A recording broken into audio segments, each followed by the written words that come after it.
30 novembre 2018, dans la préfecture de Kumamoto, tout au sud du Japon, dans la ville du même nom, sur la place publique devant la préfecture, une statue d'un grand homme vient d'être érigée. Des centaines de personnes viennent alors lui rendre visite en la remerciant d'avoir sauvé leur ville du terrible séisme qui a frappé toute la région le 14 avril 2016.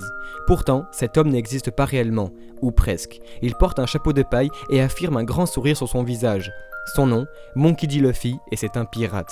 C'est au même endroit, pas loin de cette même statue, il y a exactement 44 ans, qu'un enfant est né. Nous sommes le 1er janvier 1975 et le petit Eiichiro Oda ouvre les yeux pour la première fois. Alors que le monde entier a le regard braqué sur la mort de Franco ou sur une jeune entreprise se faisant appeler Microsoft, l'homme qui sera à l'origine de la plus grande épopée du 21e siècle fait ses premiers pas, sous le regard bienveillant du château Kumamoto.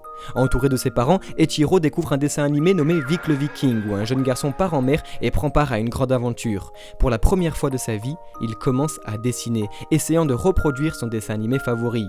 Les années passent et c'est âgé de seulement 4 ans, un feutre à la main, qu'il annonce à ses parents qu'il sait ce qu'il veut faire plus tard. Être mangaka, dessiner pour ne jamais avoir à travailler. Ses journées se résument alors à attendre le lundi pour lire le Weekly Shonen Jump et pour redessiner les histoires qu'il découvrira dedans, rêvant d'être à son tour un jour dans les magazines et redessiné par des enfants. Persuadé que son destin est lié à l'imaginaire, le petit Eiichiro entre à l'école au printemps 1985, un manga sous la main. Ce manga, c'est l'histoire d'un jeune garçon avec une queue de singe qui part en quête de boules de cristal, appelée Dragon Ball. Il passe alors ses journées à lire cette fascinante aventure, mais aussi à regarder des films et à en dessiner les acteurs. Fasciné par la magie du 7e art, il décide à son tour de créer des histoires pour les dessiner par la suite. Car des histoires, il va en écouter. Fan de Rakugo, one-man show très populaire au Japon, il reste des journées à en regarder, seul, notant sur une feuille de papier toutes les bonnes idées à retenir. Âgé de 10 ans, Eiichiro Oda est très solitaire, n'ayant aucun ami fan de cinéma ou de Rakugo. Alors qu'il est étudiant à l'école secondaire du premier cycle, il commence à esquisser des idées pour un manga sur des pirates dans un cahier, mais abandonne rapidement, trouvant l'histoire trop complexe. En grandissant, Oda devient un adolescent introverti, passant ses journées derrière un bureau à dessiner sans savoir que c'est ce qu'il allait faire pratiquement toute sa vie. Eiichiro passe alors l'ensemble de sa scolarité à gratter des feuilles de papier en cours et à regarder des films ou Rakugo en rentrant chez lui. Mais au fil du temps, les fiches d'idées s'empilent et deviennent des cahiers entiers, et certaines de ces histoires se concrétisent, prennent forme, et un véritable style artistique ressort de ses planches. Nous sommes en 1992, Oda décide alors de tenter des concours en envoyant ses travaux. À seulement 17 ans, il essaye de terminer sa première nouvelle, appelée Wanted, racontant l'histoire de Gil Bastard, un tueur renommé hanté par le fantôme d'un ancien ennemi pour le défier dans un dernier duel mêlé à une ambiance western. Seulement, il ne lui reste que 2 jours pour finir les 7 dernières pages et s'inscrire au concours pour tenter d'être reconnu pour son travail. Il rentre de chez lui après une course, une voiture lui coupe la priorité, les voitures s'entrechoquent et Eiichiro Oda finit sur le bitume couvert de sang.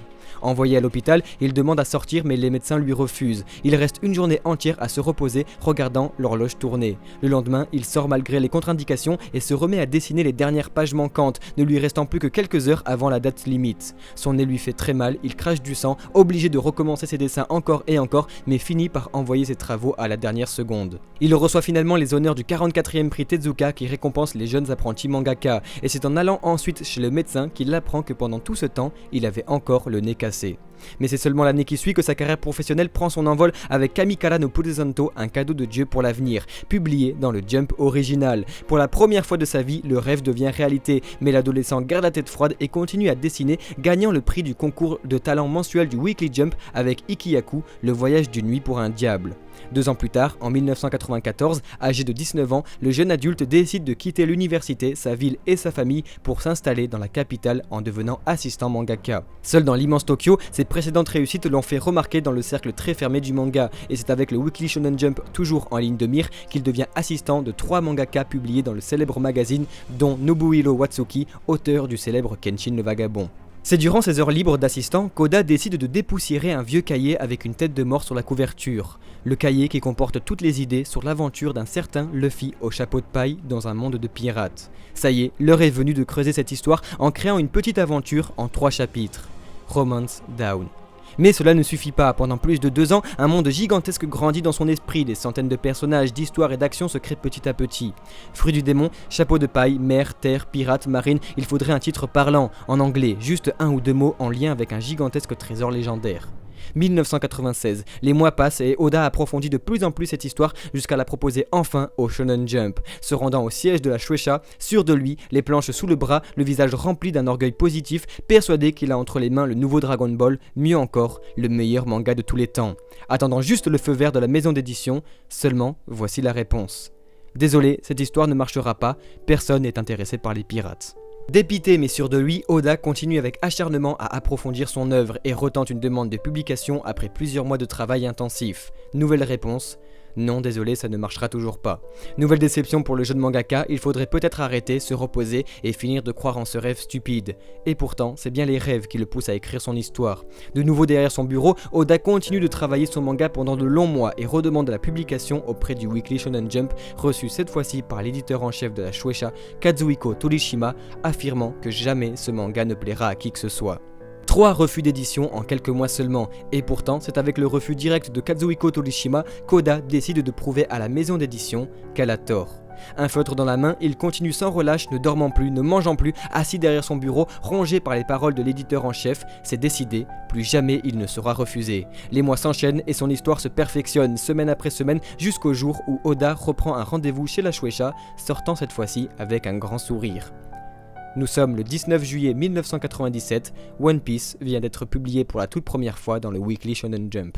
Une première victoire, mais c'est quelques mois plus tard que son rêve se concrétise enfin, car c'est pour le réveillon même de Noël, le 24 décembre 1997, que le tout premier tome de One Piece est disponible à la vente. Et Oda passe alors la journée dans une librairie à attendre avec son éditeur, le premier acheteur de son manga qui fut un enfant.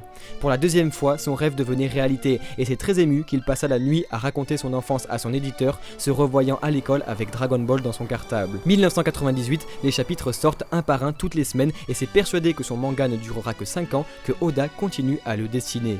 Pourtant, l'année passe très rapidement et le voilà déjà avec une proposition que tout mangaka rêve de recevoir: vendre les droits d'adaptation en animé pour la Toei Animation. Nous sommes le 20 octobre 1999 sur Fuji TV, Luffy a enfin une voix et elle s'appelle Mayumi Tanaka. Le nouveau millénaire approche à grands pas et Oda se rend compte d'une chose incroyable mais effrayante. Il ne sait finalement pas quand son manga se finira. Âgé de seulement 24 ans, il se lance dans son aventure sans savoir où celle-ci va le mener, avec pourtant toujours la même fin en tête depuis le début. Assis dans une cafétéria à Tokyo avec ses éditeurs, Oda entend pour la toute première fois la voix de son personnage principal. En effet, la télé de la cafétéria est réglée sur Fuji TV. Tous les enfants se tournent pour regarder et chanter l'opening We Are. Les éditeurs lui demandent alors quel est son vœu pour les années 2000 et Oda leur répond tout gentiment: ne jamais décevoir ses enfants. Tout s'enchaîne alors très vite, les tomes de One Piece se vendent par dizaines de milliers, l'anime bat des records d'audience et c'est pour l'entrée dans le nouveau millénaire qu'Oda prend une décision importante: ne plus montrer son visage, voulant être sûr que la célébrité ne le détournera pas de son travail. Tandis qu'Eiichiro Oda entre dans l'ombre, Luffy entre dans la lumière. Pendant plus de 10 ans, plus personne n'entend parler d'Eiichiro Oda, organisant un mariage très discret en 2004 avec sa femme Chiaki Inaba qu'il a rencontrée durant la Jump Festa où elle a doublé la voix de Nami, son propre personnage. Le mangaka ne se montre pas. En une dizaine d'années, seules des interviews de quelques lignes sont publiées et pourtant tout le monde ne parle que d'un certain chapeau de paille défiant le gouvernement mondial pour sauver ses amis et même son frère dans la plus grande bataille shonen jamais créée. Des films sortent au cinéma survolant le box-office, le manga bat des records de vente, des dizaines de jeux vidéo sortent sur plusieurs consoles différentes et des centaines de figurines sont créées. Et pourtant, aucune nouvelle du mangaka. Mais c'est en 2014 que One Piece entre dans le Guinness World Record comme le manga le plus vendu au monde. Ça y est, One Piece a battu Dragon Ball. Oda, assis à son bureau, regarde d'un air nostalgique son autographe d'Akira Toriyama, se souvenant de la première fois qu'il a lu Dragon Ball. Après 15 ans de silence presque complet, le mangaka refait entendre parler de lui, notamment pour ses soucis de santé, et c'est dans un interview qu'il dévoile son rythme de travail. Je me réveille à 5h du matin et commence à travailler. Je continue à travailler toute la journée, ne prenant une pause que pour manger ou pour aller aux toilettes, et retourne travailler jusqu'à 2h du matin. Du lundi au mercredi, j'écris mon chapitre et le mets en page. Du jeudi au samedi, je le dessine et fais l'ancrage pour le terminer le dimanche et prendre le temps de colorier mes pages de couverture si besoin. Certaines fois, je prends une semaine de pause et je rencontre mes anciens assistants, d'autres mangaka ou des amis qui m'ont aidé pour parler de notre quotidien. 3 heures de sommeil durant plus de 15 ans. Oda est fatigué et prend les premières vacances de sa carrière, un mois entier après le chapitre 597 qui marque la moitié de One Piece et l'ellipse des 2 ans. Jusqu'en 2017, Oda s'entretient de plus en plus avec les journalistes et va jusqu'à même faire une apparition à la télévision japonaise pour la promotion du film One Piece Gold. Le monde entier commence à comprendre qui est derrière le visage de Monkey D. Luffy, décidant de sortir petit à petit de l'ombre pour fêter son plus grand exploit. Juillet 2017, alors que le manga fête ses 20 ans, il devient l'œuvre écrite par un seul auteur la plus vendue au monde, avec plus de 500 millions d'exemplaires vendus dans le monde entier, soit plus qu'Harry Potter, Le Seigneur des Anneaux et même Batman. Aujourd'hui, Eiichiro Oda jouit d'une fortune non négligeable, l'émission japonaise Bakafuli ayant estimé ses revenus annuels à 3,1 milliards de yens, soit 23 millions de dollars. Le mangaka vivant dans une villa à Kumamoto, pas très loin où en 2018, une statue de Luffy a été érigée. Nous sommes le 1er janvier 2019, Oda fête aujourd'hui son 44e anniversaire entouré de sa femme et de ses 2 filles. Et de One Piece, qui représente bientôt 23 ans de travail avec seulement 3 heures de sommeil par nuit, 92 volumes, 929 chapitres, bientôt 900 épisodes sur 19 saisons avec 21 openings, 14 films, 50 jeux vidéo, plus de 5000 figurines différentes, 4 romans, un livre de recettes, un restaurant, un parc d'attractions à Tokyo, une pièce en kabuki et un live action.